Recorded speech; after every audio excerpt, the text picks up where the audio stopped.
eso hoy voy a hablarte acerca de esa preparación espiritual que tú y yo debemos tener para conocer las artimañas de Satanás, las maquinaciones del diablo. Y le voy a hablar más específicamente a gente conocedora del evangelio.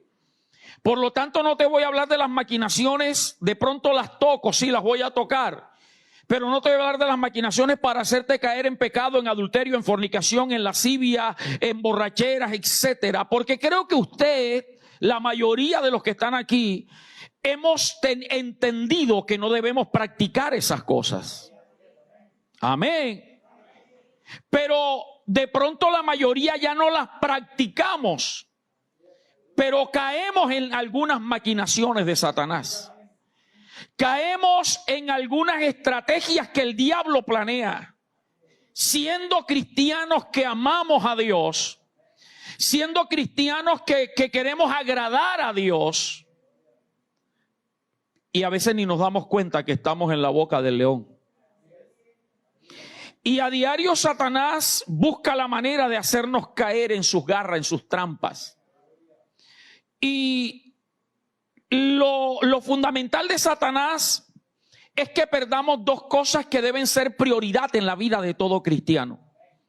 Ojalá y usted reciba esto, hermano, y lo entienda y te apropies. Hay dos cosas que el enemigo quiere robarte, porque él sabe que la salvación no te la podrá arrebatar. Bueno, por lo menos los que dijeron amén.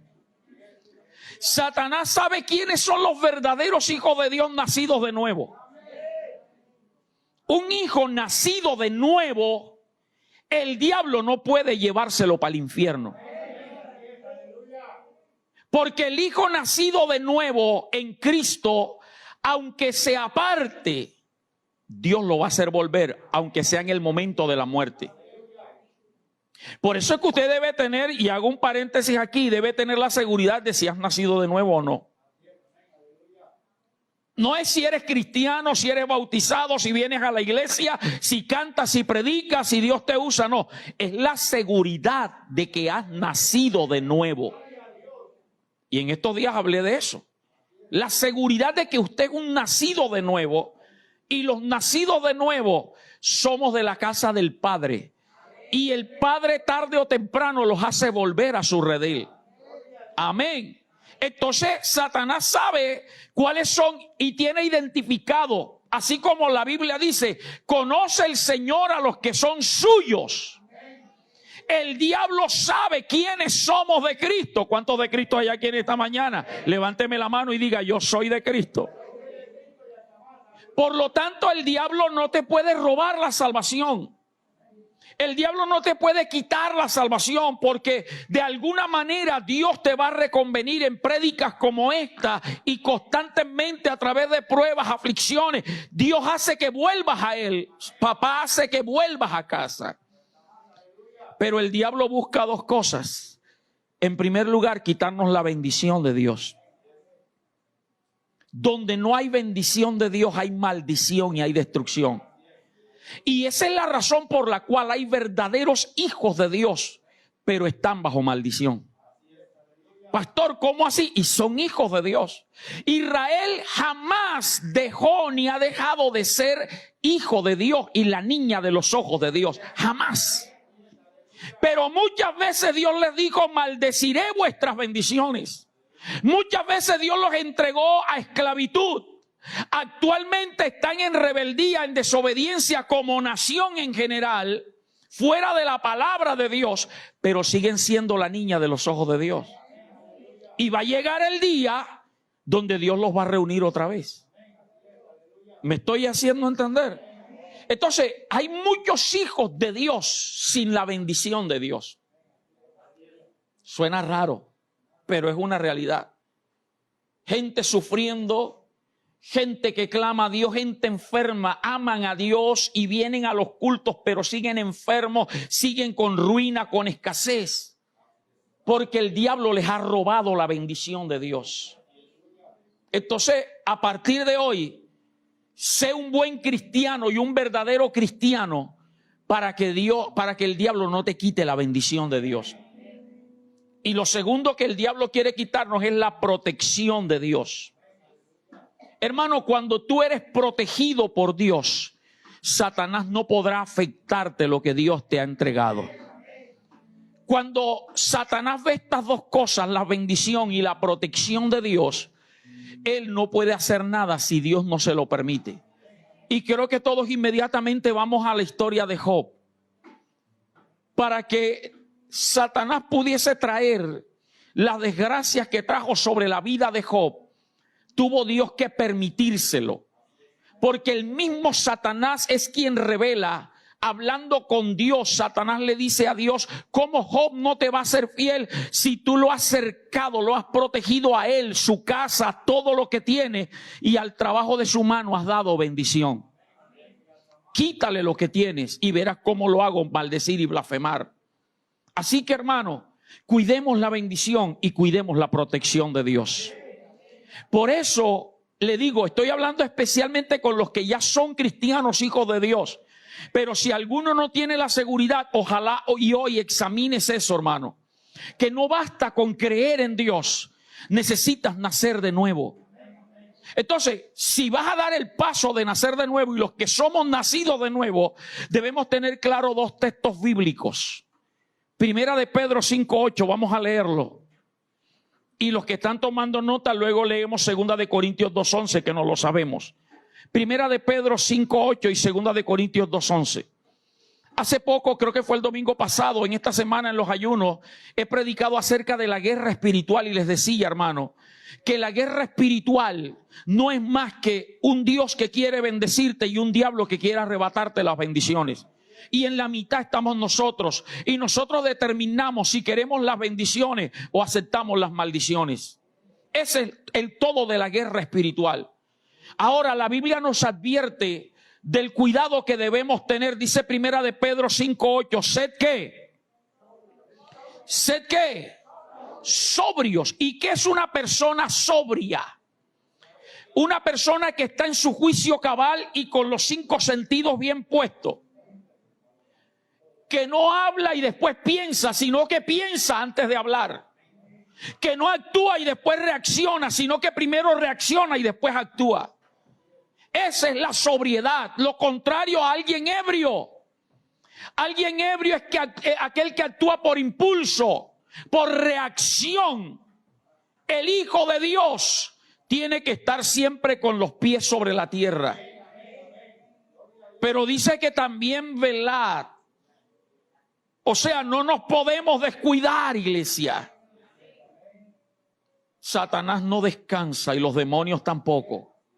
Y constantemente están buscando la manera de hacerte caer, y nos hacen caer en la casa, en el trabajo, en la escuela, en la universidad, en el Transcaribe, en la buseta, en el colectivo, en la calle, en la tienda.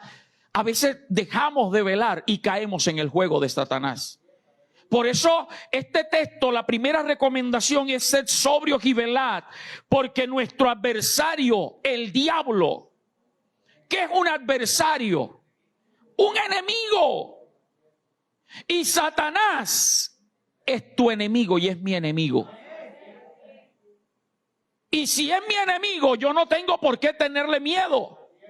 Y si es mi enemigo, yo tengo que saber cómo actúa para que él no me gane ventaja. Amén.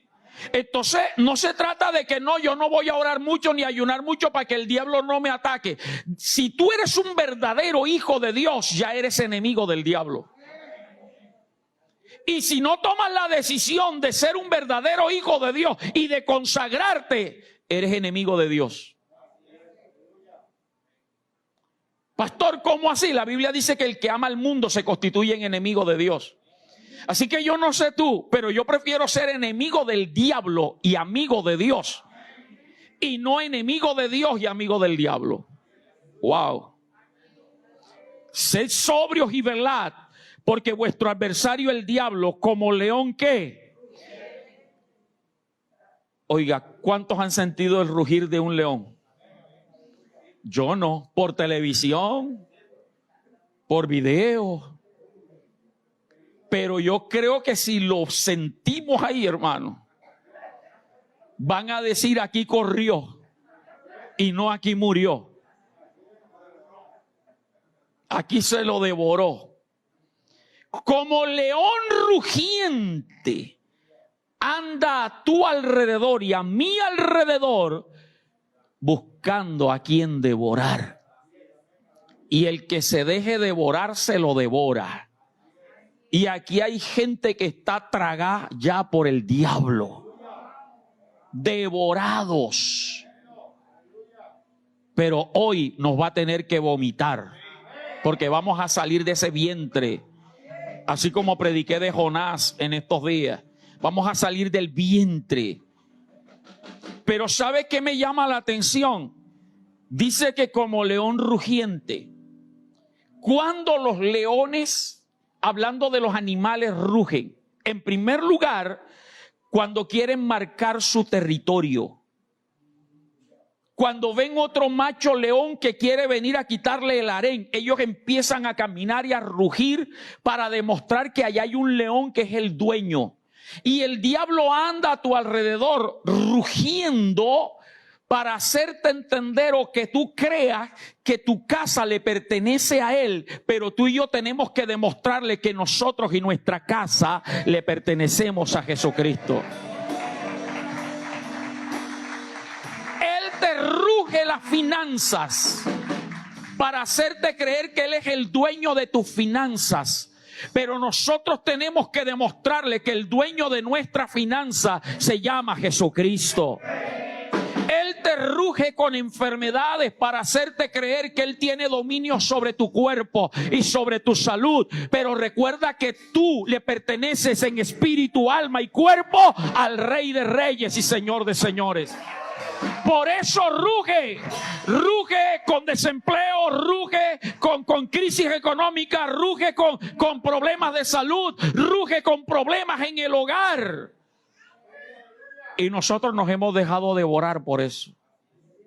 Pero un león también ruge para mostrar agresividad, para mostrar que él es bravo, que él es el dueño, que él es el que manda. Y abre su bocota. ¡Ah! Pero entre más él grite y hable, más alto alabamos nosotros a Dios. Porque el texto es claro, hermano. Los que conocen bastante de lengua castellana y de todo lo que es la gramática del español, mire que ahí dice que anda como. O sea que no es una comparación, una analogía. Pero en cambio cuando habla de Cristo, dice que Cristo es el león de la tribu de Judá. Wow. Jesucristo es el león. El diablo es como un león, pero Cristo es el león. Y ese león está dentro de ti. Jesucristo, el verdadero león, habita en nosotros. Y cuando el diablo ruge, el Cristo de la gloria ruge con mayor fuerza, diciéndote que por su llaga tú fuiste curado, diciéndote cree en mí, será salva toda tu casa. Y eso incluye las finanzas. Dicen los que saben también que el león ruge cuando tiene miedo. Cuando está asustado y se ve atemorizado, él trata de rugir para meterle miedo a los demás. El diablo te tiene miedo.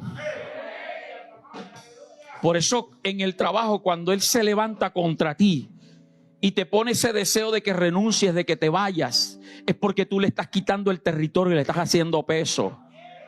Amén. Así que el cristiano debe tener claro este texto. Día tras día, el enemigo hoy va a andar alrededor mío buscando para devorarme, pero yo voy a ser sobrio y voy a velar. Segunda de Corintios 2:11, segundo texto que debemos tener claro todos los días. Segunda de Corintios 2:11 dice: para que Satanás no gane ventaja alguna sobre nosotros, pues no ignoramos sus maquinaciones. Una de las cosas que el cristiano no debe ser es un ignorante. Ignorante del mundo espiritual. En estos días predicaba también y decía hace unas semanas atrás o meses atrás que a nadie le gusta que le digan que es un ignorante. Lo ven como una ofensa, tú eres un ignorante. Hermano, ignorancia es desconocimiento de algo. Y hay cosas de las que usted es experto y yo soy un ignorante. Así como hay cosas de las que yo sé y tú eres un ignorante. Pero si de algo debemos nosotros estar unificados y tener claro, es acerca de la guerra espiritual. No podemos ignorarla. Y aunque nos llamen fanáticos, aunque nos llamen religiosos y super ultra espirituales, no importa.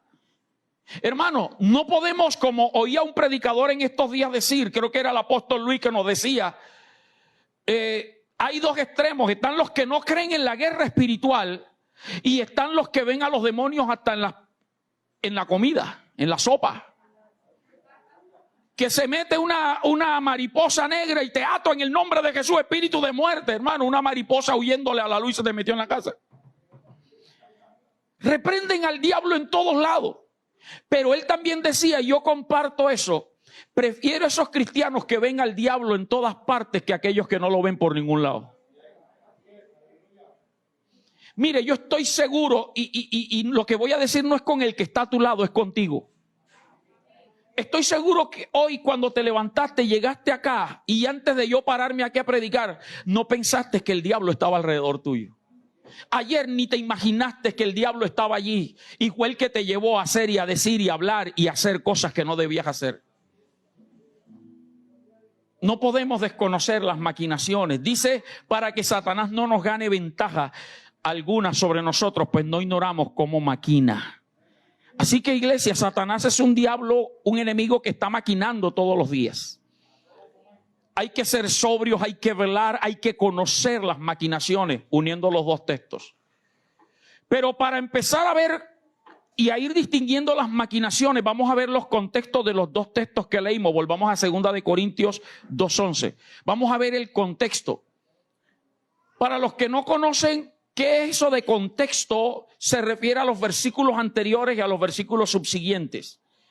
Ese es el contexto de 2 de Corintios. Y el contexto, los versículos anteriores nos habla de la importancia de perdonar al que nos ofende.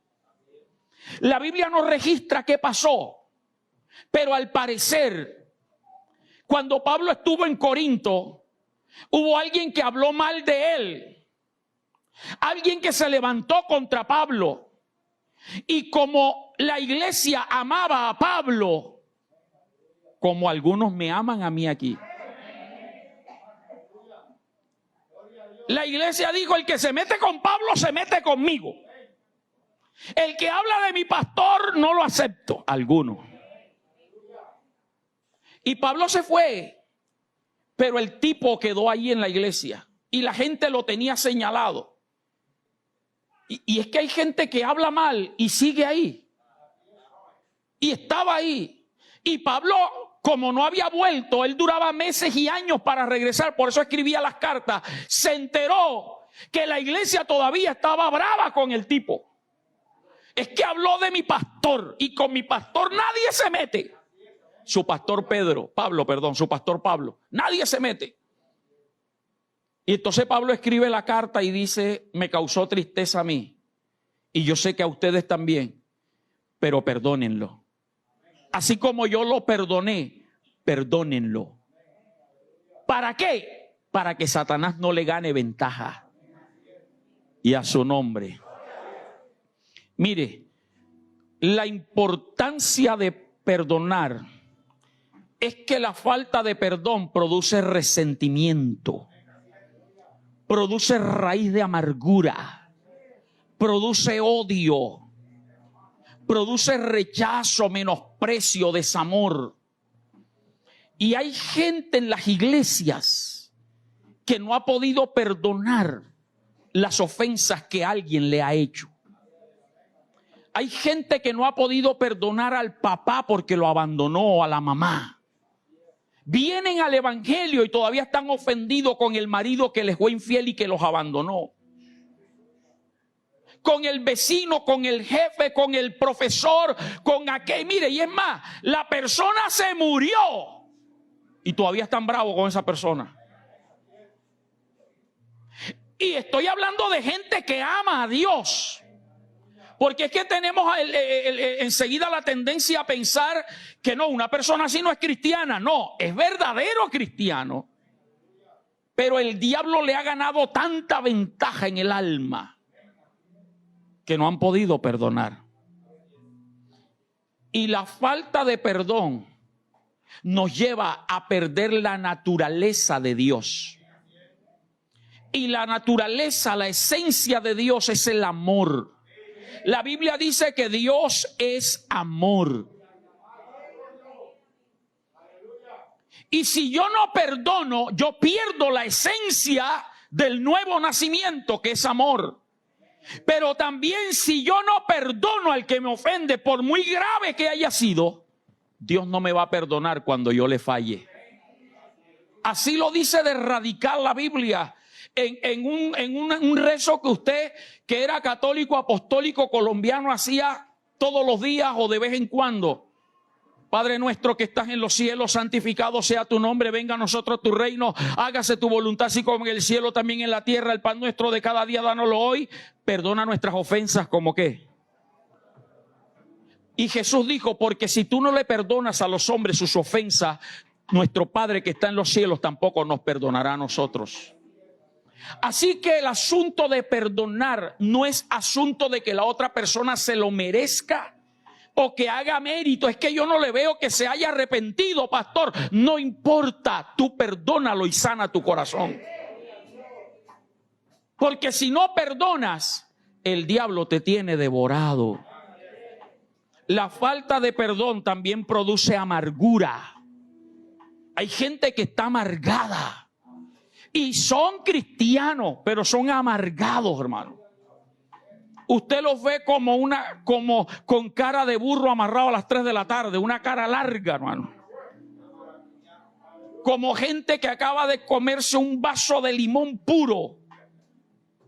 No tienen el gozo de Cristo en sus vidas, hermano. Y usted y yo tenemos que reflejar el gozo de Cristo, amén. La falta de perdón produce enfermedad. Hay gente que está enferma por la falta de perdón. Y clínicamente no le encuentran nada, pero está enfermo. El corazón, diabetes, presión arterial, cualquier cosa. Y oran, cree, pacta, siembra, ayuna y no hay sanidad hasta que no sanes el alma. Para que Satanás no gane ventaja. La falta de perdón le cede derecho territorial a Satanás sobre nuestra familia. Por eso es que la familia no se convierte, porque hay odio, hay rencor metido. La falta de perdón afecta la finanza, los bienes. Pero hoy el diablo nos va a tener que soltar en el nombre de Jesús. Segunda de Pedro 5:8, vamos a ver el contexto. Entonces, que Satanás no te gane ventaja, hermano. Siempre va a haber quien te ofenda.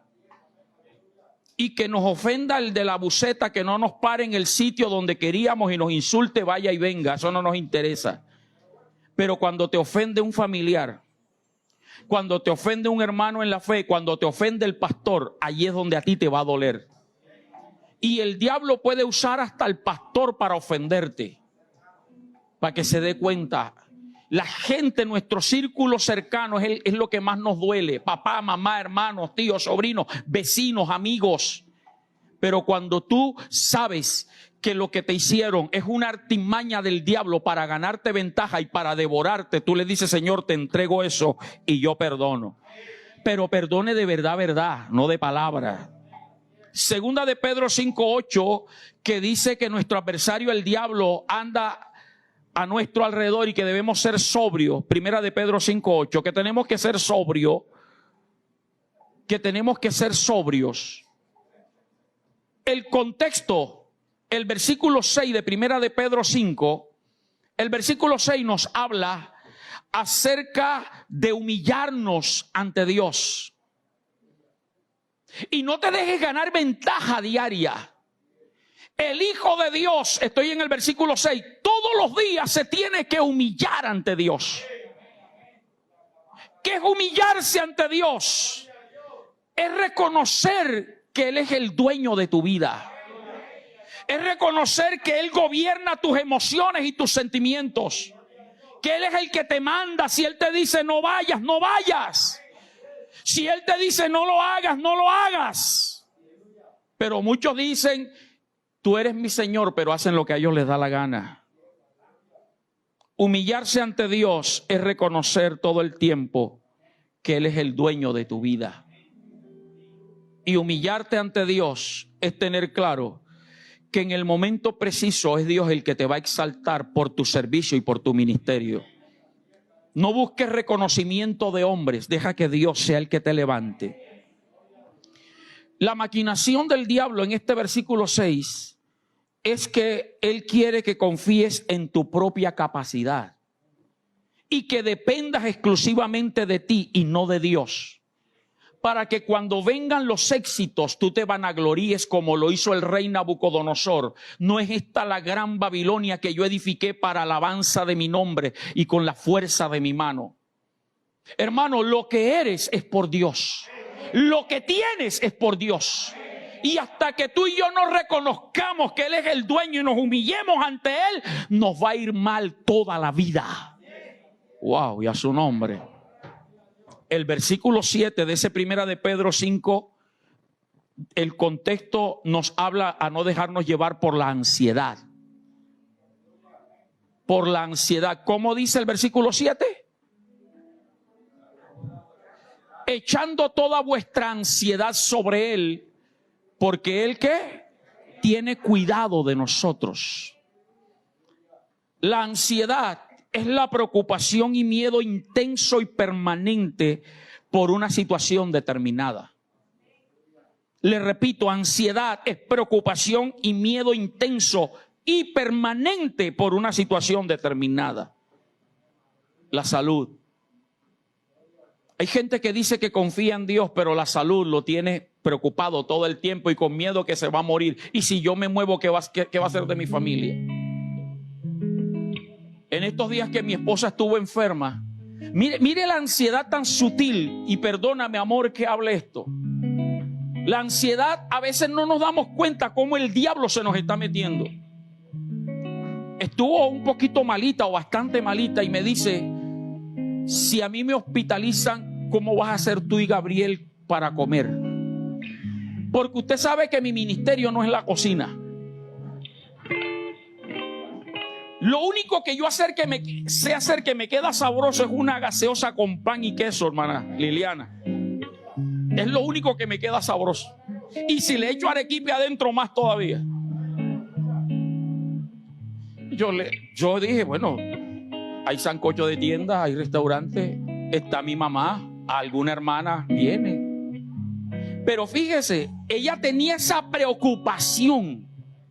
A donde quiero ir, no se vaya a detener ahora con que el pastor no sabe cocinar. Piensen lo que le estoy diciendo. Ella estaba enferma y ya estaba pensando si la hospitalizaban, eso es ansiedad. Y a veces la ansiedad puede más en nosotros por el problema de salud, por el problema de la familia. ¿Qué va a pasar con mis hijos? Este no presta atención, no hace caso, yo le digo y le hablo y hace lo peor, hace lo contrario. Eso se llama ansiedad. La crisis financiera produce ansiedad, hermano. Pero el texto dice, echando toda vuestra ansiedad sobre Él, porque Él tiene cuidado de vosotros. La maquinación del diablo en ese versículo, estoy dando el contexto de primera de Pedro 5:8, que dice para que Satanás no gane ventaja alguna. Perdón, sed sobrios y velad, porque vuestro adversario el diablo anda como león rugiente. La maquinación en ese contexto es que el diablo lo que quiere es que tú no confíes en Dios. El diablo lo que busca es que te olvides de las promesas de Dios. Y que entonces en ese afán, en ese desespero, empieces a buscar soluciones humanas. Y cuando buscas soluciones humanas, estás olvidándote de Dios. Y entonces vienen problemas peores todavía. Mire, hay gente que se enferma, tiene algún dolor, y cuando me llama es que ya están en la clínica. Pastor, ore por mí porque estamos en la clínica acá y acá. Ya está buscando primero una solución. Porque antes de ir, pastor, mire, ore. Estoy así o estamos así. Pídale a Dios conmigo. Avísele a los intercesores que oren. Y entonces sí, si no hay sanidad, entonces, pastor, ore para que Dios dirija a los médicos. Que esa es la oración que yo he entendido. Hay veces que Dios permite que acudas al médico porque Dios le dio la sabiduría al médico. Y la oración es: Señor, direcciona al médico para que recete lo efectivo y que el medicamento haga lo que tenga que hacer, no haga efectos secundarios, y que tú pongas el complemento. Pero somos expertos en dejarnos llevar por la ansiedad. Tengo que pagar el recibo. Y buscamos al gota a gota, al usurero, para después estar escondiéndonos de él. Bueno, ustedes, yo nunca he activado a esa gente. Vamos a otra maquinación del diablo. El libro de Génesis capítulo 3. Hermano, te estoy abriendo los ojos para que veas cómo el diablo nos tienta a los hijos de Dios. Mira que no te estoy hablando de ron, ni de baile, ni de mujeres, ni tentaciones a nosotros como cristianos. Aunque aquí ahora voy a tocar alguito. Génesis capítulo 3, conocemos la historia de la tentación a Eva, y luego Eva participó a Adán, que les he dicho que el fruto prohibido no era una manzana, era el tomate de árbol. Génesis capítulo 3, versículo 4. Para los que nos están viendo a través de las redes, para que no queden así que estoy predicando herejía. Lo que pasa es que a mí el tomate de árbol no me gusta como jugo. Y para mí ese es el fruto prohibido. Sí, me agarran por las redes a hablar de que el pastor está diciendo, no, aclaro. Génesis capítulo 3, versículo 4 dice: entonces la serpiente. ¿Y quién era la serpiente? ¿Quién era el que estaba hablando a través de la serpiente? Ok, entonces Satanás dijo a la mujer, ¿cómo le dijo? ¿Con qué seguridad le dijo? No moriréis. Y mire, impresionante que ese no está en N mayúscula.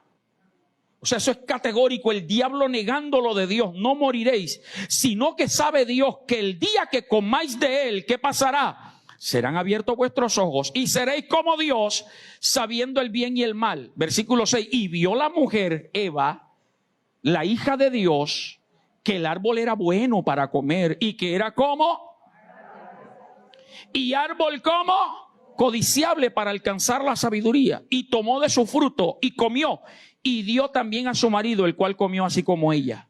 Antes de explicarte la maquinación aquí, las diferentes maquinaciones que hay en esos 3 versículos, en estos días hablaba con mi hijo, tocaba este tema, y mi hijo me hizo una pregunta que un día yo me hice también, y que tal vez algunos de ustedes se han hecho o les han hecho. Si Dios sabía que Adán y Eva iban a pecar, ¿por qué les puso ese árbol ahí? ¿Cuántos se han hecho esa pregunta o les han hecho esa pregunta? ¿Para qué Dios puso ese árbol ahí? Lo que le dije fue lo que yo entendí hace mucho tiempo. Es que Dios jamás va a forzarnos a que le sirvamos por obligación. Dios quiere que le sirvamos por entendimiento y por obediencia.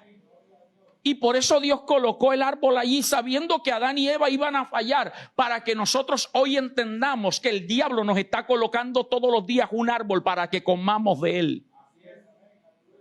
Y nosotros somos los que tenemos que tomar la decisión de decir, no como porque muero. Amén. El versículo 4 nos habla de la primera maquinación para nosotros los cristianos en este texto. Atento. Versículo 4. Entonces la serpiente dijo a la mujer, ¿cómo le dijo? No moriréis. Lo que el diablo le quiere hacer creer a los cristianos es que la Biblia y los pastores somos unos exagerados. Amén. Pero ¿quién dijo que si no perdono, Dios no me perdona? Si Dios es amor. Lo que pasa es que, pastor, usted no entiende que lo que me hizo esa persona, eso no tiene perdón de Dios, hermano. Qué triste sería que el día del juicio final esa persona a la que tú tanto odiaste esté en el cielo y tú estés en el infierno. Eso a algunos les suena exagerado. Algunos piensan que si no vienen a los cultos el pastor exagera. El pastor lo que quiere es verme todos los días ahí metido en la iglesia, no dejando de congregarnos como algunos tienen por costumbre. Algunos creen que los pastores exageramos cuando hablamos del diezmo, que el que no diezma está bajo maldición. No lo digo yo, lo dice Malaquías capítulo 3 versículo 8 en adelante. No, pero es que yo no creo, y de vez en cuando, allá tú, el diablo sigue diciéndote no vas a morir. Y algunos siguen comiendo del fruto que el diablo les está dando. No, que el pastor ahora se le ha metido que tengo que estar en los ayunos una vez al mes por lo menos. Hermano, hay géneros que no salen sino con ayuno y oración. Y esos géneros no solamente está hablando de los endemoniados, está hablando de los géneros que tienes dentro de tu alma. Hay amarguras, hay resentimientos, hay actuaciones que no salen sino ayunas. Pero nos tildan de exagerado. Examina qué te ha parecido exagerado de lo que hemos predicado. Versículo 5. Otra maquinación allí en Génesis 3. Le dice, sino que sabe Dios que el día que comáis de él, serán abiertos vuestros ojos y seréis como Dios sabiendo el bien y el mal. Lo que el diablo busca es que creamos que somos capaces de tomar buenas decisiones sin necesidad de orar. O sea, consultar a Dios y sin consultar a los líderes espirituales. Pero yo para qué voy a molestar al pastor en esto, yo puedo tomar mis propias decisiones. ¿Para qué voy a orar por esto? Si esto se me abrieron las puertas y yo siento. Cuídate de los sentires, hermano. Esos sentires han vuelto que muchos predicadores ahora cualquier cosa que sienten dicen que es Dios. Que Dios me habló. Mire, yo a veces me quedo asombrado. Yo digo, me acuerdo de mi papá. Mi papá antes de morir, los últimos años, él oía que él predicaba. No, que Dios me dijo, que Dios me habló, que Dios me dijo, que Dios me habló. Mi papá me decía, Dios conmigo como que está bravo porque a mí no me habla. Le habla todos los días a él y a mí no me habla. Y usted oye predicadores que dicen, no, le pregunté a Dios y Dios me respondió. Le pregunté a Dios y Dios me respondió. Hermano, hay que tener mucho temor de eso. Yo por eso les digo, hermano, yo tengo el sentir, puedo entender. Cuidémonos, porque el diablo siempre va a hacernos creer que somos autosuficientes, que somos capaces y que no necesitamos que nadie nos direccione. Y cuando usted desconoce la autoridad espiritual de su pastor para consejería, usted está desconociendo a alguien que Dios puso. Amén. Número 6, si le parece exagerado porque estás cayendo en el número 4, no morirás. El versículo 4, no morirás. Versículo 6. Y vio la mujer que era como. ¿Qué era como? ¿Qué era bueno para comer, Wilfran? El tomate de árbol, lo vio bueno. El fruto lo vio sabroso. Agradable. ¿Cuánto tenía ese árbol de estar ahí? Desde que Adán y Eva fueron puestos en el huerto, ya el árbol estaba ahí.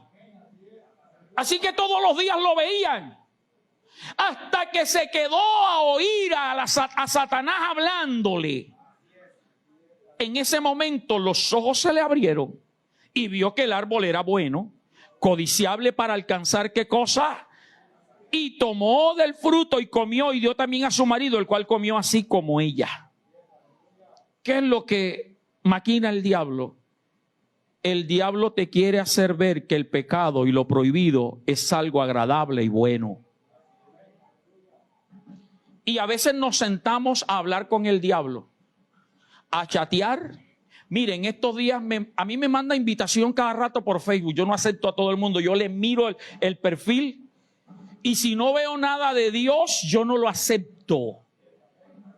Me mandó la invitación una mujer, una muchacha que a veces hasta son perfiles falsos.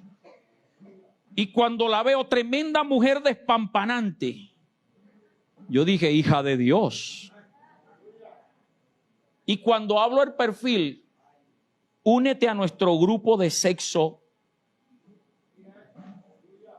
Reprendí al diablo y la eliminé. No le acepté.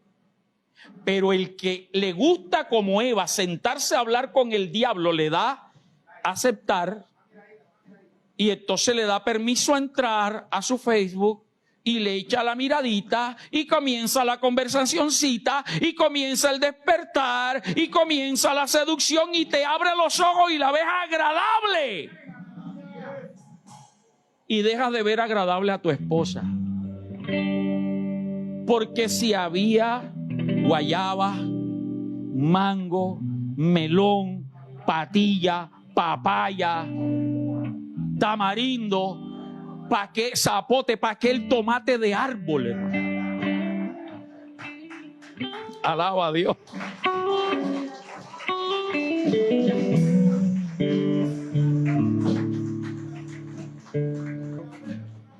Así es como el diablo actúa. Mujeres, cuídense también, porque no solamente los hombres. Y justamente en estos días hablaba, a mí me gusta hablar mucho con mi hijo de esto. Y me gusta cuando él me pregunta, él me dice, papi, ¿por qué el pecado es tan sabroso? Le dije, precisamente por eso. Es sabroso, pero después te desgracia la vida. No sacrifiques lo permanente en el altar del presente. Vamos a otra maquinación, libro de Job. Usted conoce la historia de Job, así que permítame, no voy a leerla. Usted se conoce de memoria los dos capítulos primeros de Job y el último. Es el que todo el mundo se sabe.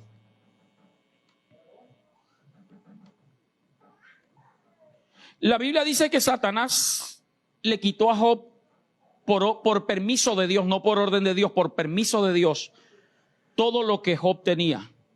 Le mató los 10 hijos, le quitó los bienes, es decir, lo arruinó. Le quitó la salud, lo enfermó con una sarna desde la cabeza hasta los pies. Le quitó los mejores amigos e hizo que la mujer lo despreciara. Porque la mujer, al verlo enfermo, sin hijo y arruinado, le dijo, todavía retienes tu integridad, maldice a Dios y muérete.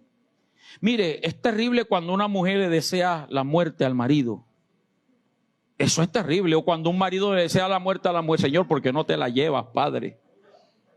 Hazme ese milagro, Señor. Voy a meterme en 3 días de ayuno, voy a dar un pacto bien bueno para que te la lleve. Un paro cardíaco a medianoche que no sienta. Hermano, eso es terrible.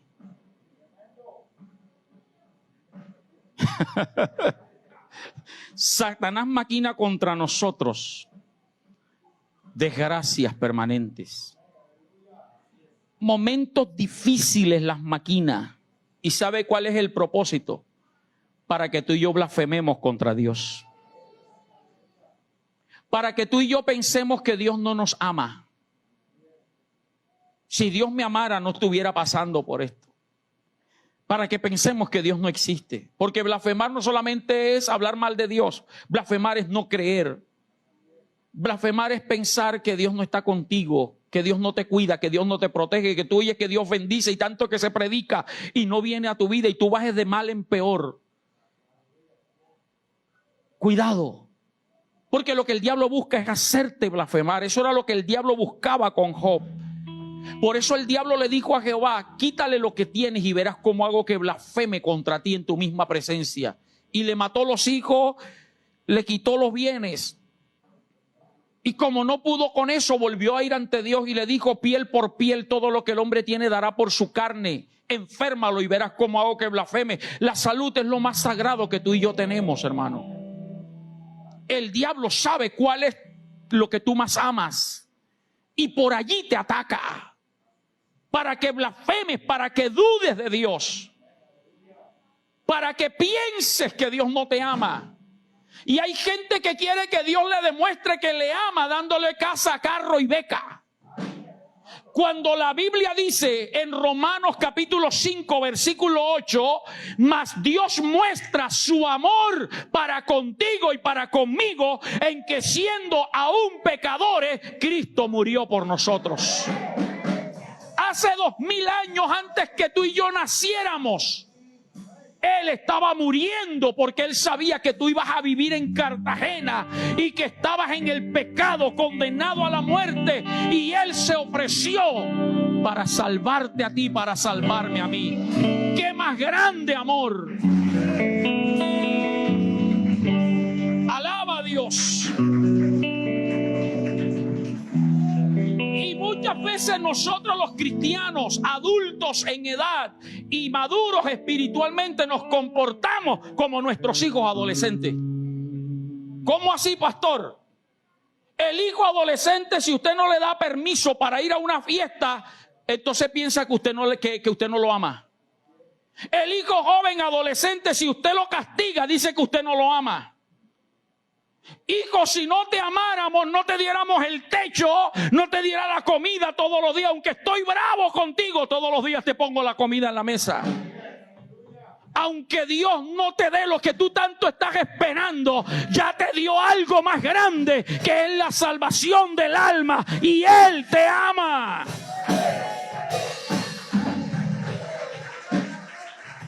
Alaba a Dios.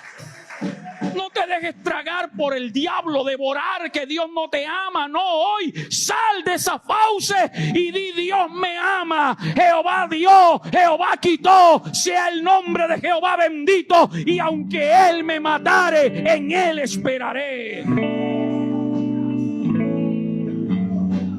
¿Quién te ha dicho a ti?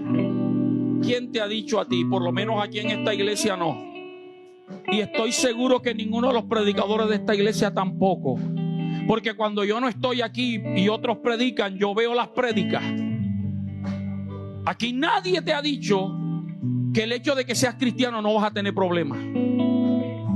Porque sería ir en contra de la palabra. Y la Biblia dice en Juan 16:33, en el mundo tendréis aflicciones. Y Jesús no se lo dijo a los impíos, a los pecadores, se lo está diciendo a sus hijos. En el mundo van a tener aflicciones, pero Dios siempre da una esperanza. Colócalo, Juan 16:33. Él dice: pero confíen, confíen, confíen que yo he vencido al mundo. Y si Cristo venció al mundo, quiere decir que venció al príncipe de este mundo, que es a Satanás. Es el que trae las enfermedades, los problemas del hogar, los problemas financieros. Ya Cristo los venció.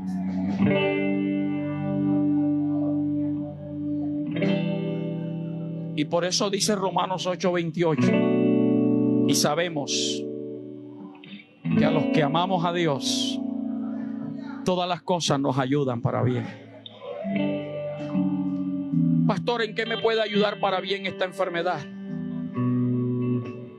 ¿En qué me puede ayudar para bien si tuve que ir al médico y las medicinas fueron las que me recuperaron? Usted oró por mí, Dios ni lo usó a usted. ¿En qué me puede ayudar? Que esté pasando esta crisis, que esté endeudada, que todos los meses tenga que estar corriendo para pagar el arriendo, los servicios. ¿En qué me ayuda eso?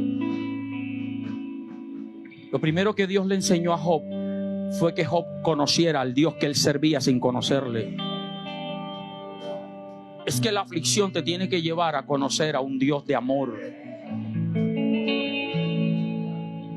Por eso Dios le dijo a Job: amárrate los calzones, permítame el costeñol, ponte el cinturón, apriétate, porque ahora yo te voy a hablar y tú me vas a responder a mí. Porque Job en su debilidad dijo: ¿para qué nací? Claro, era un ser humano. No crea que Job era un superhombre. Job dijo: ¿para qué nací? Maldito el día que dijo varón nació. ¿Para qué salí del vientre de mi mamá?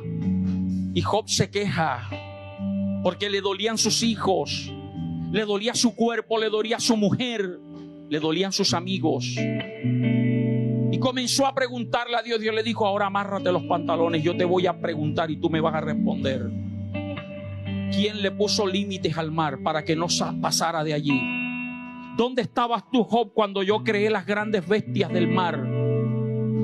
¿Dónde estabas tú cuando yo con mi dedo coloqué las estrellas en el cielo? Lo que Dios le está diciendo es: yo soy el Dios que tiene el control y el dominio.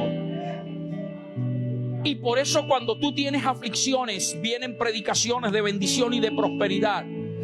Pero no es porque Dios tal vez te quiera hacer el milagro instantáneo, sino para que nunca te olvides que aunque no lo veas, que aunque no lo sientas, Él tiene el control de todas las cosas.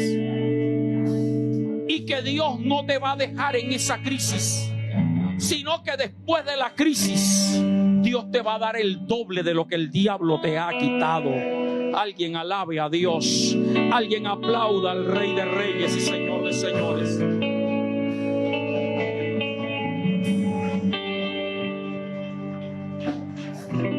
Otra maquinación. Mateo capítulo 16, otra maquinación.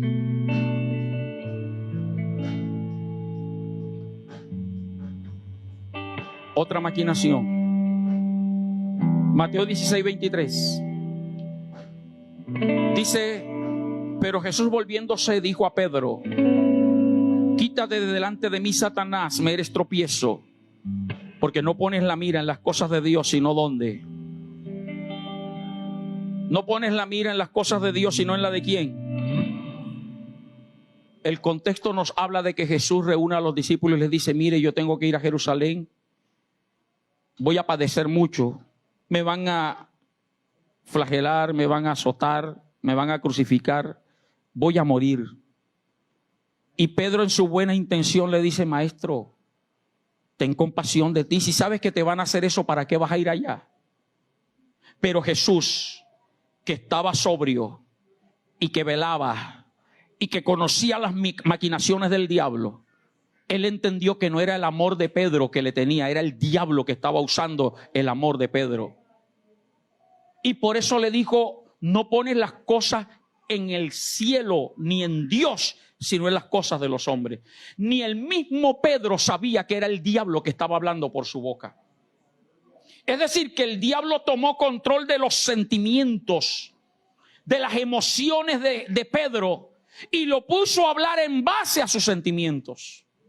Muchas veces yo les he predicado sobre esto y les he dicho: para los que me aman, si usted oye que me invitaron a predicar en un lugar donde están matando a los predicadores, y yo le digo: iglesia, Dios me envió allá, voy a hacer una campaña, oren por mí porque están matando a todos los predicadores, ¿qué usted me diría? De pronto uno que otro oraría: Señor, mándalo, llévalo, Señor. Pero los que me aman, como el hermano Enrique, llamaría: pastor, venga acá. ¿Usted qué va a hacer allá, pastor? Usted no es de allá. Que se levante alguien de allá. Y no es que no quiera que la gente se convierta, es que me ama y no quiere que yo vaya a padecer. Esa fue la intención de Pedro. Cuando tú estás a la expectativa, velando, cuando tú estás en tus 5 sentidos sobrio, tú tienes cuidado antes de expresar los sentimientos. Porque muchas veces lo que tú sientes es contrario a lo que Dios quiere. ¿Me estoy haciendo entender? Y eso fue lo que Jesús le dijo: mira, no pones la mira en las cosas de Dios, sino en las de los hombres. Cuida tus sentimientos, cuida tus miedos, cuida tus pasiones, que no vayan en contra de lo de Dios. Si se da cuenta que no le estoy hablando de adulterio ni de alcohol, le estoy hablando a gente cristiana. En estos días mandé algo y como 3 solamente dijeron amén. Cuando hablé de los pastores, que toqué el texto de la lepra de María, de la rebeldía de Aarón y María, cuídate de hablar de tus pastores. Porque hay que entender, hermano, que a veces nuestras emociones son lógicas, pero van en contra de lo de Dios. Otra maquinación, y es la última. Mateo 26, 42.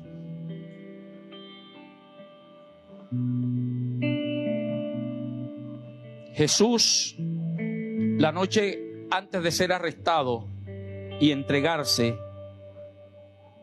Él estaba orando. Mateo 26, 42.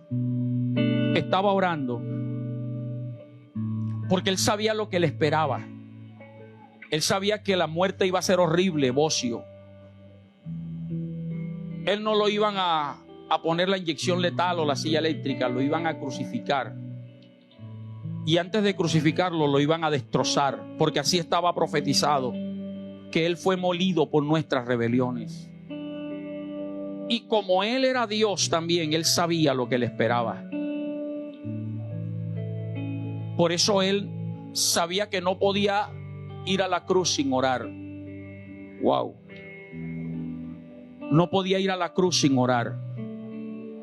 Jesús dijo: el que a mí viene, yo no le echo fuera. Pero si alguno quiere venir en pos de mí, niéguese a sí mismo, tome su cruz cada día y sígame. Tú no puedes ir a la cruz diaria si no oras antes. ¿Qué es la cruz? Negarte, sacrificar tu carne, tus emociones. Jesús, siendo Dios, pero también siendo hombre, sabía que no podía ir a la cruz sin primero orar. Y oró. Y le pidió a 3 de sus mejores apóstoles: oren conmigo, mi alma está angustiada hasta la muerte. Sin embargo, ellos se quedaron durmiendo. Y Jesús, la oración fue esta. Dice: otra vez. O sea que ya hubo una primera vez. Otra vez fue y oró por segunda vez diciendo: Padre mío, si puedes pasar de mí esta copa sin que yo la beba, hágase tu voluntad.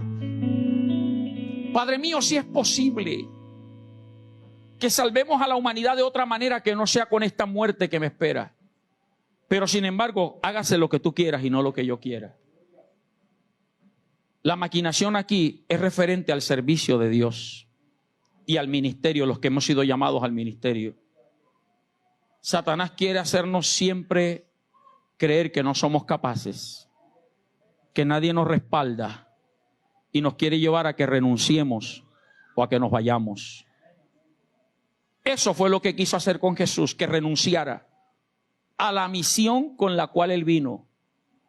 Tu llamamiento y tu ministerio no es para que el pastor y la gente te reconozca. Es para hacer lo que Dios te ha mandado que hagas. Y el diablo quiere hacerte ver que la gente no te reconoce o que el ministerio es muy duro. Y si algún ministro me está viendo a través de las diferentes plataformas, quiero decirles que es normal. A mí me ha pasado. Muchas veces he querido renunciar. Pero cuando Dios llama, Dios respalda. Y estoy de pie, estoy aquí, porque ha sido Dios. Y he aprendido a decirle: haz lo que tú quieras en mi vida. Así que no crea que servir a Dios es fácil. Te vas a sentir solo. Y hablo no solamente de ser pastor, porque algunos le añaden a su miedo de ser pastor a esto que estoy diciendo. Le estoy hablando aún a los que barren el templo. Siempre me ponen es a mí. Te sientes solo. Siempre me ponen a cantar, siempre me ponen a servir, siempre me ponen en audiovisuales. Te vas a sentir solo. El diablo te va a hacer sentir que tu trabajo no vale la pena porque nadie te lo reconoce.